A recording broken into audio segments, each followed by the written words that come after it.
Dito sa lugar na to, dito kinukuha lahat ng buhangin. Ayan, so kung buhangin ang pag-usapan, nako, unlimited dito. Ayan. Ayan. So may mga truck doon sa dulo. Ayan.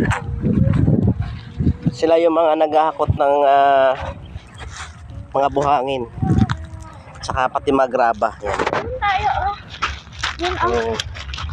Meron ka ditong construction, libre dito, maghahakot ka lang dito, walang problema. Kasi dating ilog to, ito ilog yan, oh. Ayan, yung tulay, ayan, natuyo na siya dahil summer. Nagtuyot na ngayon.